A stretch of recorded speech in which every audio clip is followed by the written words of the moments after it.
धन धन सतगुरु तेरा ही आसरा। यह बात 30 सितंबर 1981 की है।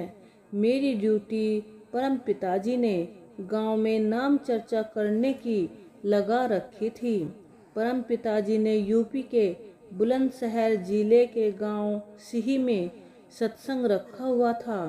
सत्संग से पहले मैंने गांव में नाम चर्चा की, लोगों को सत्संग में आने के लिए कहा।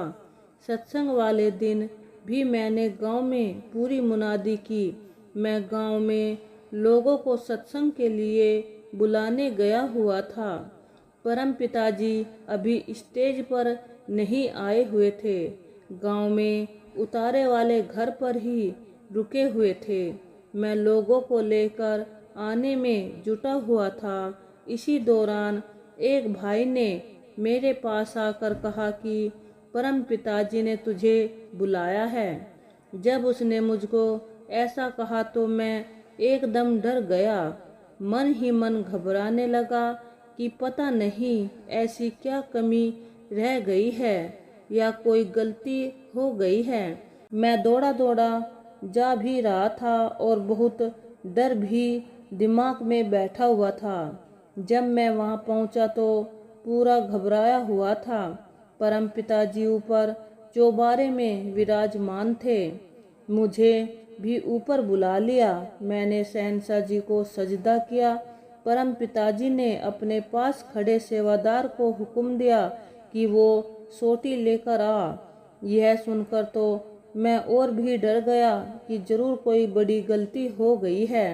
जब उस भाई ने वह सोटी लाठी परम पिताजी को पकड़ाई तो शहंशाह जी मुझसे कहने लगे, ले भाई वेदपाल, ये सोटी हम तेरे लिए ही सरसा से लेकर आए हैं। तू बहुत सेवा करता है, यह हमारी निशानी है। बस फिर क्या था, मेरी तो लॉटरी ही खुल गई। कहाँ मैं डरा हुआ था और कहाँ शहंशाह जी ने मुझे इतनी बड़ी सौगात दे दी। मैं उस लाठी को अपनी जान से अधिक संभाल कर रखता हूँ। एक बार फतेहाबाद में सत्संग था।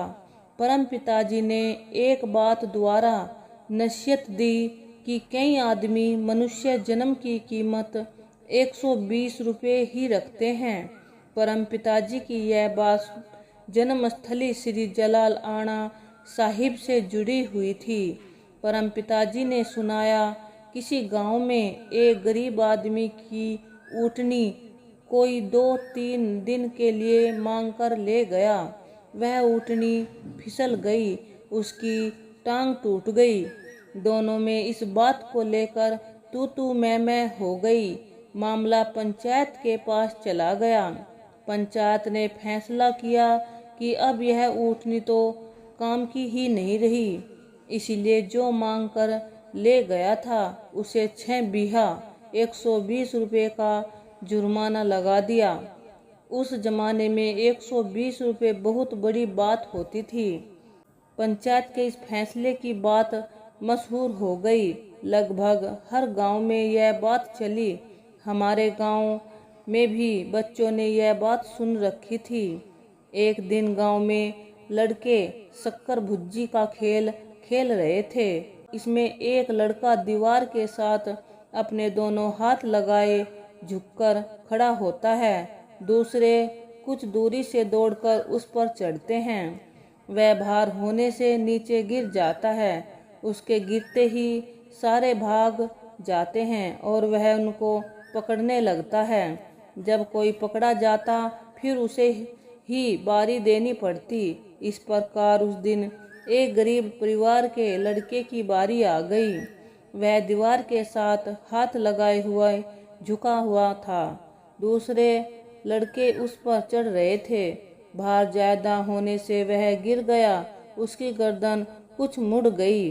वह दर्द के मारे एक लड़के पर चिल्ला पड़ा, अगर मेरी गर्दन टूट जाती तो क्या तू 6 बीघा 120 रुपये भर देता?